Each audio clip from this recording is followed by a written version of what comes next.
வணக்கம் மக்களே, சற்றுமுன் கிடைத்த மிக முக்கிய தகவல் ஒன்றை பார்க்க போகிறோம். தகவலை பார்ப்பதற்கு முன்னதாக நீங்கள் நம்மளுடைய சேனலுக்கு புதிய பார்வையாளர்களாக இருந்தீர்கள் என்றால் மறக்காமல் நம்மளுடைய சேனலை சப்ஸ்கிரைப் செய்து வைத்துக் கொள்ளுங்கள் மக்களே. தற்பொழுது அதிமுகவில் நீக்கப்பட்டவர்களை ஒன்று சேர்க்க வேண்டும். அப்பொழுதுதான் அதிமுக அடுத்த வரக்கூடிய 2026 சட்டப்பேரவை தேர்தலில் வெற்றியடையும் என்று தினகரன் மற்றும் அதிமுகவில் நீக்கப்பட்டவர்கள், அதிமுகவில் உள்ள இருக்கக்கூடிய நிர்வாகிகள் என பலரும் கூற, அதை எடப்பாடி பழனிசாமி என்ன முடிவு எடுக்கப் போகிறார் என்ற எதிர்பார்ப்பு அதிமுகவில் ஏற்பட்டுள்ளது. அதாவது அதிமுகவில் தற்பொழுது பெரும் ஒரு பூகாம்பரத்தை தொடர்ந்து ஏற்படுத்தி கொண்டே இருக்கிறது. அதிமுக தொடர் தோல்வியை சந்தித்த நிலைமையில் அது வெற்றியை அடையுமா என்ற சந்தேகம் எழுந்துள்ளது.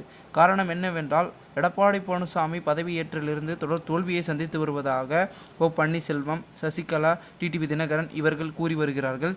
இதன் தொடர்ச்சியாக அமமுக கட்சியின் பொதுச் செயலாளர் டிடிவி தினகரன் 2026 தேர்தலில் போட்டியிடாமல் ஒதுங்கிக் கொள்ள தயாராக இருப்பதாக அறிவித்து பரபரப்பையும் ஏற்படுத்தியுள்ளார். அதாவது இது பற்றி செய்தியாளர்களை சந்திப்பில் டிடிவி தினகரன் கூறுகையில், அதிமுகவை சுயநலம் மற்றும் பதவி வெறி காரணமாக கபாலீகரம் செய்துள்ளார்கள் என்று குறிப்பிட்டு பேசினார். மேலும் பெரும் தோல்வியை அதிமுக சந்தித்த நிலையிலும் மெகா கூட்டணி என்று தொண்டர்களை எடப்பாடி பழனிசாமி ஏமாற்றுகிறார் என்று நம்மளுடைய அமமுக பொதுச் செயலாளர் டிடிவி தினகரன் கூறுகிறார். இதன் தொடர்ச்சியாக அவர் செய்த தவறுகளை திருத்தி கொள்ள வேண்டும். ஒரே ஒரு வழி இருக்கிறது. அந்த வழி பாஜகவுடன் கூட்டணி வைப்பது மட்டும்தான்.